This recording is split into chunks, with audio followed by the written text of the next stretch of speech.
Is it working? Can you all hear me okay? Ready to go?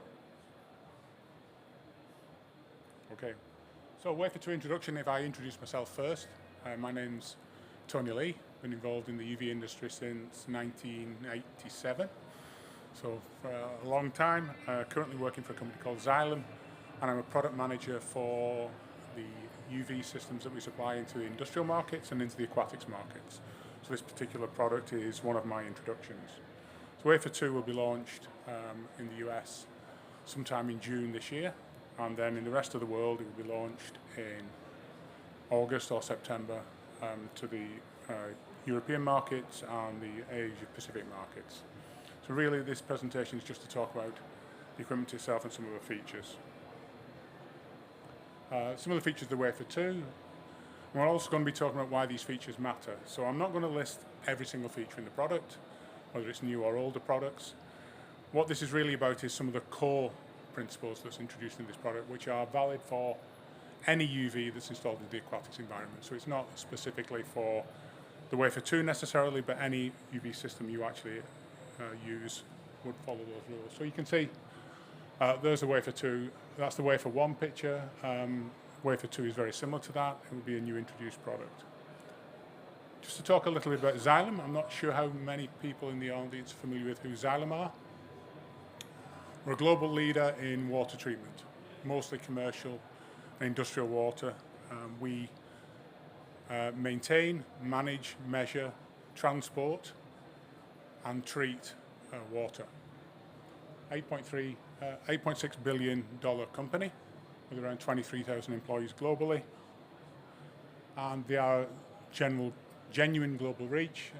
Most of the systems in Europe and North America, but as you can see we operate in South America, Middle East, Asia and Australia as well, so a broad range of products.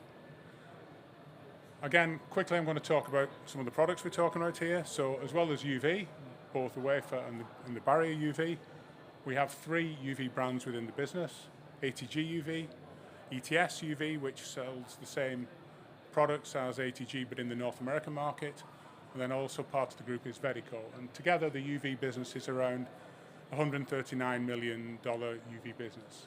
But we also supply, as part of Xylem, a number of other products very related to the aquatics market. Defender filters, which you may be familiar with. Wallace & Tin controllers, including the new Revo and the EasyTroll products. OSEC, on-site electrochlorination generators, is one of our products. Plus pumps, strainers, and also a little bit of a call out to the item on the right, bottom right, which is the Easy Strainer, which is a product that's designed. Nope, looks good on my screen. Techie guys. Definitely not me. Okay, there we go. And on the right is the Easy Strainer, which is a easily backwashable strainer, designed really for protection post-UV in most aquatics facilities. It's described as the Easy Strainer, very easy to install, very similar to a valve, very narrow window of installation.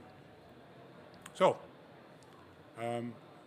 Wafer 2 features for the future. So I'm going to talk about the features and why they matter for the future of the market. So first off, I'm going to start with is the controller. So whenever you see a presentation on UV disinfection, very rarely will anybody be talking about the controller. They'll be talking about the equipment itself, how it's installed, what it delivers and how it works. The controller is a really important part of this equation. A properly managed UV system is based and sized on dose, but we can't directly measure dose. We can only compute dose based on other measurements we take from the pool. So any controller has to have a brain. It has to be able to handle certain levels of mathematical functionality in order to create a dose equation and therefore display the way the equipment is performing. So it's really important that we understand the controller to look at the controller. COVID-19, you might be wondering why am I going to bring up COVID-19? Well, COVID-19 frightened to death a lot of manufacturers that use embedded controllers, because all of a sudden microchips became really difficult to find on the market. So for example, for one of our products, a $6 chip became a $150 chip within a month. And so for that reason, most embedded controllers are now being upgraded to the latest generation of chips, so that we're no longer relying on post-COVID supply chain issues. And the controller we're using for the Wafer 2 is a controller we've taken from the medical market. So because we've got such a number of brands all working together, we can invest more in our controllers. So touchscreen, modern graphic interface, communications protocol, so Profibus and Modbus, almost any communication is actually built into the system itself. It exceeds the functionality of the existing controller, so we've added lots more functionality from both the Verico stable and the ATG UV stable. Again, I'm not proposing to go through every function of the controller on this presentation, but it's worth looking at as well. And it's also designed to integrate with other products, particularly other products from the Xylem stable. And it's also Avenza compatible, which I will also introduce shortly. So what do we mean by the controller talking to all the other devices? So the controller has a number of hardwired inputs and outputs, so digital inputs and outputs and analog inputs and outputs, which allows us to integrate through the system into a lot of other devices. So for example, Defender filters, flow meter inputs, pump interlocks, and also chlorine measurement systems where we can actually turn up the power of the UV unit if we see high combined chlorines, or and vice versa. So any of the products that we manufacture within Xylem, the controller for the Wafer 2 now will talk to them much better and will be much better and smoother integrated to those controllers. And again, also the Wafer 2 includes the full data logging facility that we have for the existing Spectra, which will also be built into the EcoTouch 7 controller. So a brand new controller, industry standard for Xylem Industries, and obviously the importance of having a brand new controller, latest gen chips. We're also having the volumes so that we can redesign new systems whenever we see any problems with any existing chips on the market. So again, it's much more future-proofed. I want to talk a little bit about Avenza. So all Xylem devices are Avenza compatible in the aquatics market, and Avenza is a cloud-based system for data acquisition from a lot of our products. So basically, any device we've got that's Avenza compatible will upload to the Avenza cloud, will upload to the cloud, which means you can access your data remotely in far more in different ways. So again, remote access to operational data, real time, data analysis and reporting, alarm management, station and site overview, and optional remote control. And we see more and more, certainly we see this in the United States, where more and more cloud-based systems, data management, data acquisition, understanding data is becoming more and more a part of aquatics facility in the future and any kind of facility. And that would include water parks and just basic community pools. So again, this allows us to now start to see data acquisition as a critical part of the future of almost any technology. And one of the reasons that these are quite important as well is when you look at a UV device, the UV functionality and how it performs is often driven by other water quality parameters. So acquiring data from different systems and multiplying that with data you're acquiring from other systems gives you a much better picture of how all your equipment is performed. So your data logging from your UV might tell you something about your chlorine dosing system or your filtration system. So it's important to understand that more and more advanced controllers and data acquisition will start to drive performance in the market, efficiency in the market, and quality in the market. So that's one of the biggest introductions on the Wafer 2, is it will now be the latest controller. The other key thing I'm talking about is it's going to be a validated product. So I like to talk about validation because validation is often a confusing term to a lot of people. It means often defined in different ways by different people. But validation, so going back to when I mentioned the controller before, taking data inputs to calculate your dose. UV disinfection performance, we can't directly measure it. So we can measure UV intensity, 254 nanometers with an intensity probe, and we can either measure flow or derive flow and enter that into the equation. And all those inputs are used to calculate UV dose, and therefore we can work out what the microbial reduction, for example, in any system or combined chlorine performance is based on these inputs to dose. But the problem with that is there's no simple way of doing that other than practical testing. So it's only possible we have tag tested the products according to strict methods by a third-party house. So it is important that we've tested that. And what we do is we take the test results and we correlate those test results and we create internal equations that work with the UVI and flow meter readings. But all this system only is possible if we've third-party validated the equipment. If somebody has practically tested the equipment on bugs, not tested what we think the light output might be or what we think the flow might be. Actual direct inputs tested to create a performance curve. And that's what we mean by UV validation. So it is a very defined topic, really critical part of that. Oops, sorry, moving a bit too fast. Okay, can we do it by CFD? The answer is not really. So it is possible to do some scoping with CFD, computational fluid dynamics, and it is possible to do development. Is that on a? Has that got a transition on it? I think it has. Yeah, it's got a transition on it. But CFD can help, but it doesn't replace validation. So CFD, typically you might be able to get close to a validation result, but in general, when you actually do the calculation, you realize that without a baseline of actual physical testing, even the CFD doesn't work. So, why is validation important? Oh, well, it's important principally because of cryptosporidium, chlorine-resistant pathogens. So cryptosporidium can be treated by chlorine only at very high concentration, so it's chlorine-resistant. It's a unique problem in swimming pools because it has relatively short incubation period. Young children can carry the parasite asymptomatically. The amount of cryptosporidium that can be generated in a swimming pool is huge. And one of the issues that makes swimming pools uniquely problematic, if you imagine a drinking water system that can have cryptosporidium in the drinking water system, but the number of oocysts in the drinking water system will be ones, tens, hundreds would be exceptional.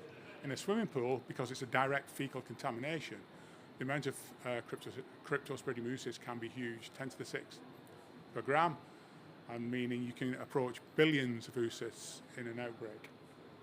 And it's infective. So ID 50, 32, so 32 oocysts consumed, 50% of the population will become infected by cryptosporidium.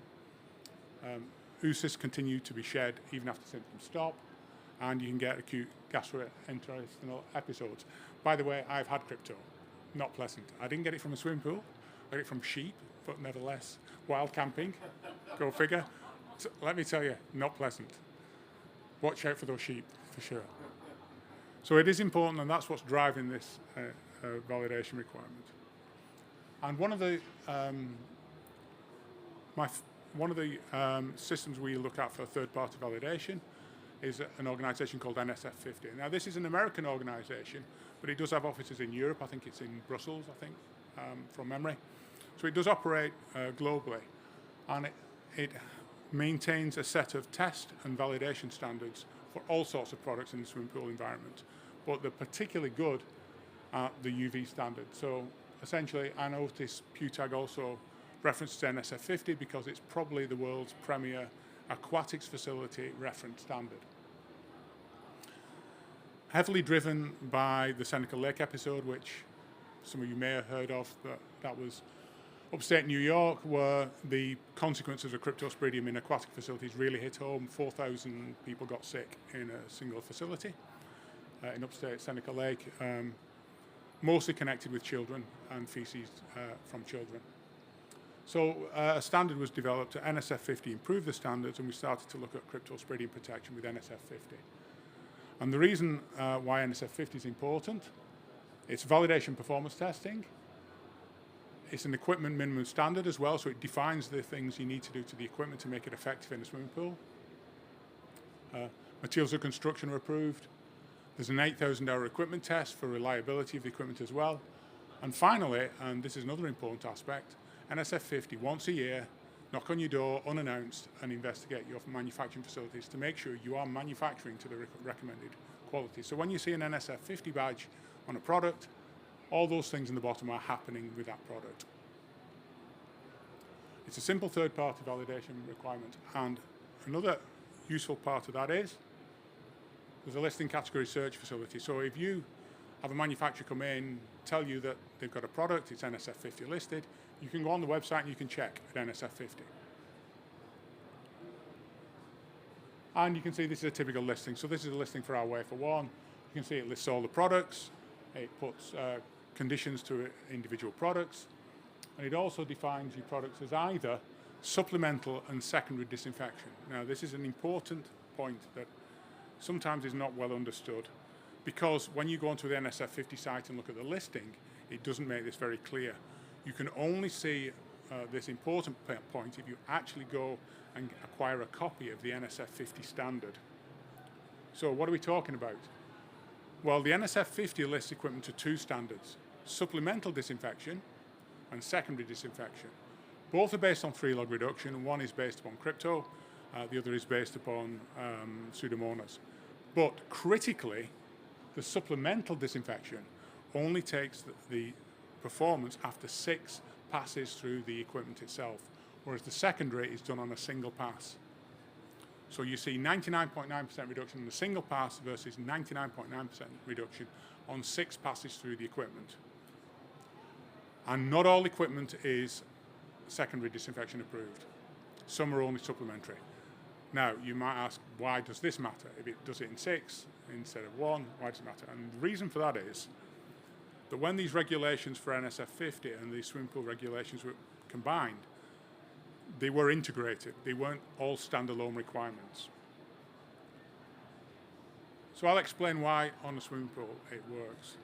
So the whole point of having a validation standard for swimming pools for UV was actually to reduce the infectivity in the pool should you have an outbreak of cryptosporidium. And that is all based upon certain parameters. So you can see, as part of the Model Aquatic Health Code in the US, we did and in fact, Xylem did a lot of work on CFD modeling pools. So actually, it can be quite difficult to CFD model bacteria in a pool because you've got growth rates and reduction rates as well. With cryptosporidium, it's much easier because cryptosporidium doesn't breed in the water itself. You have to consume the cryptosporidium, and then it breathes in the stomach.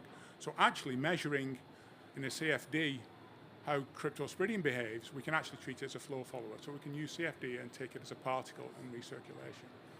So what you can see on the bottom 4 images is a simulated cryptosporidium outbreak launched near the pool inlet, where obviously that's where, certainly when I was a kid, most of the kids used to hang out close to the swimming pool inlet, the warm water, and of course that's the worst place for actually transmitting a fecal event into the whole of the pool. So we monitored how a cryptosporidium works in the pool, and then added to that, we then did a recirculating system, black box, 99.9% reduction in cryptosporidium. And the objective of the exercise from the point of view of the regulator was, how can we get the amount of crypto in a pool down to around, or ideally less than 1 per 100 milliliters, really low concentrations. So you can see that model here on the far right shows that the bulk of the pool has been cleared of cryptosporidium in 9 hours. And the red parts you see are still cryptosporidium in the pool, but very low level concentrations. Why does this matter? Again, this was designed so that if there's a fecal event late on in the day that's not spotted, which is typical for cryptosporidium, the pool will be cleaned of cryptosporidium largely by the following morning. So it's based upon 9-hour pool shut-off time. It's based upon 99.9% reduction per pass in the swimming pool, and it's also based upon a modern design swimming pool with multiple inlets and multiple outlets to reduce, harmonize the fluid age as much as possible. So, and that's why we come back to the secondary disinfection, not the supplemental, because the supplemental, with 6 passes to get you 3-log, doesn't work in this model. This model is dependent on 99.9% per pass and how all that works in the system. So it's really important why it's secondary disinfection. So that's really disinfection as well. The other thing I want to talk about is medium pressure systems. I'm not going to talk a lot about that, two different types of UV units, medium pressure and low pressure. It's not water pressure, this is gas pressure in the UV lamps. Medium pressure are more suitable for combined chlorine reduction. Both will disinfect effectively. Medium pressure is what is commonly used for combined chlorine, and you can see there on the graph on the left why that is. There is some benefit to low pressure, but generally medium pressure outperforms on combined chlorine reduction. And just of interest at the moment, the latest German standards now require medium pressure for public pools for combined chlorine reduction. So you aren't allowed to provide for a public pool in Germany a low pressure system. It has to be a medium pressure system. And the final improvement I want to talk about is Wafer, which are automatic methods of cleaning the optical surfaces in the UV reactor. As part of the Wafer 2, we spent a lot of time really looking at using the wiper blades we use on Verico products, which are commonly used in wastewater. So many years of development on those wiper blades have gone into those wiper blades to improve the wiper. And we're actually transporting those into the UV system, so a much more effective wiper. Why do we need a wiper? Sometimes we don't. Quite often we do need a wiper. And we're starting to see more requirements for wipers in the US market. And what we're observing in the US market is there's quite a few facilities where people are getting into the pools with health and beauty products coated over the body. So we're getting lots of organic material, and that is coating a lot of the surfaces and is becoming incredibly challenging for conventional rubber wiper brushes. So these new advanced wiper brushes are much more effective. And this matters for a very simple reason. If you don't have a UV monitor, or you don't have a daylight blind UV monitor, so many UV monitors on the system can see a lot of visibles. If you don't have those in your equipment, the optical surfaces can become coated and you won't even see it in the system. And if you've no wiper, the UV unit may be effectively not performing, and you have no means of measuring that, understanding that, or even abating that within the device. So we've spent a lot of time redeveloping the wiper because we think it's really important as we go forward, understanding why wipers are important in that. So I think in terms of medium pressure, controller, disinfection performance, and more advanced wipers are the key things in general the industry needs to see going forward. And then really in summary, and this is really about UV disinfection and UV treatment in swimming pools in general. To a lot of people, UV is seen, particularly in the aquatics market, as a bit of a black box. Does it work? Does it not work? And really to say we're a lot further on than we were certainly 10 years ago in the aquatics market. You know, we understand the challenge of things like cryptosporidium. We have a quantified solution. We know how to solve the problem. We have verification processes for equipment delivering that solution. So we have a means of ensuring efficient operation, and we can measure that performance and keep digital records to demonstrate compliance. Because within a pool environment, it's impossible to stop pool-to-pool transitions of microorganisms. So what we have to do is show that we can deliver best practice. So now, if you look at the UV market, certainly in aquatics facilities globally, all those things hold true now, which is what is driving the interest in UV now in aquatic facilities, because we can solve all these problems, but not just solve them in a regulatory framework that we all understand and agree. That's it. So, any questions, I guess?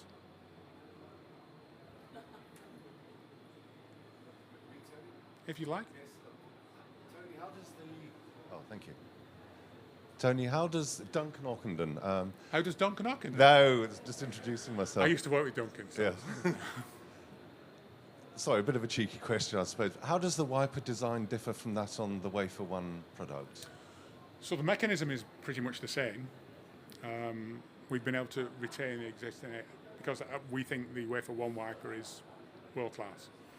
What we've really done is taken the wiper blades that Verico use on wastewater treatment plants that have been developed over a 4-year period to actually improve the wiper, and we've then ported them across to the Wafer 1's controller. So the Wafer 1, so in effect, if you have a Wafer 1, you could upgrade in the future to the new Wafer 2 blades. So the Wafer 2 will come with the new standard blades, and really we've been doing a lot of testing on some very challenging pools in the US where we've had real problems with beauty products really creating this horrible coating on the optical surfaces. So really, it's the actual wiper delivery itself where the Verico designs were superior to what we were doing in the Wafer 1. So we've been able to amalgamate our designs with the Verico designs. Thank you, Tony. Okay. You mentioned integrating other products into the wafer panel. Do you think that's going to be locked down to just silent products, or would you be able to work with any other pump or dose controller? No, you can work with any other pump or dose controller. So the hard coding will work with, because that's just digital, so that will work with any controller. In terms of Profibus and Modbus, so if you're running a SCADA system using Profibus and Modbus, that shouldn't be a problem either. So really, where the difference for example, the Defender filter is, it's the events of compliance. Unless the device's events of compliance, you can't interlink them. So yes, 70% of it, last 30% you need events on. Okay.